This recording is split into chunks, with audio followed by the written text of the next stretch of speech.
अगर आप भी चाहते हैं कि JM म्यूजिक के ऑडियो वीडियो सबसे पहले आप तक पहुंचे, तो लाल बटन को दबाकर चैनल को सब्सक्राइब जरूर करें और साथ में बेल आइकन को दबाना न भूलें। पनिया बने बोल जाके जिला मदवी म्यूजिक डायरेक्टर सनराज माई कसम हम पनिया बने बोल जाके जिला दरभंगा के सहिया से कोचिंग में देखले हे गई कहै चल चल फंगा गे कहै चल चल फंगा गे आ माई कसम हम कनिया बने बोल जाके जिला दरभंगा गे आ माई कसम हम कनिया बने बोल जाके जिला मधुबनी गे सहिया से कोचिंग में देखले हे गई कहै चल चल फंगा गे कहै चल चल फंगा गे आ माई कसम हम कनिया बने बोल जाके जिला दरभंगा गे आ माई कसम हम कनिया बने बोल जाके जिला मधुबनी गे कनिया बने बोल जाके जिला मधुबनी गे माई कसम हम कनिया बने बोल जाके जिला दरभंगा गे प्लैनेट म्यूजिक दरभंगा झुमका नथिया बाली हे गई कि न देबो ठोरंगा गे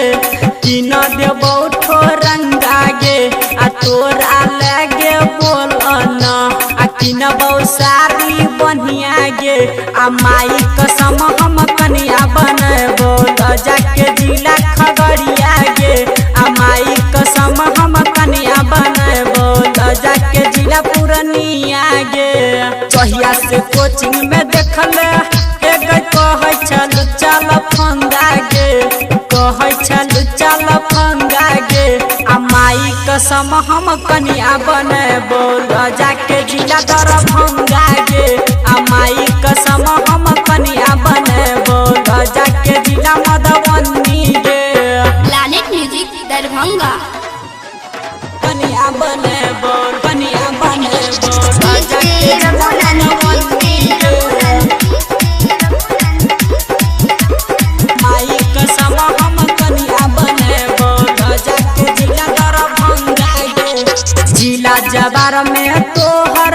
हे गई बड़ छगोर की चर्चा गे बड़ छगोर की चर्चा गे आ तोर पर हम करब खूबे खर्चा गे माई कसम हम कनिया बने बोल जाके जिला सहरसा गे माई कसम हम कनिया बने बोल जाके जिला सहरसा गे सहिया से कोचिंग में देखले हे गई कहै चल चल फंगा गे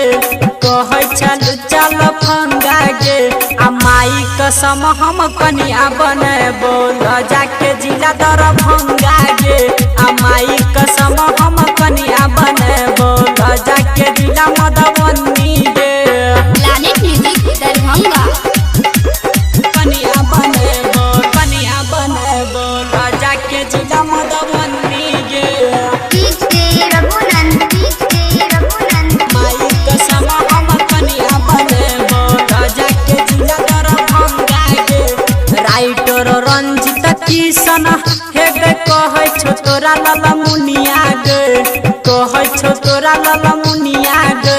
आ बहल राम बिहारी देखै तो पूरा दुनिया गे आ रहमान जी यादव से मिले वो बना ले तो दुल्हनिया गे आ डीजे वाला गाना बजे तो घूमे तो पूरा दुनिया गे सहिया से कोचिंग में देखले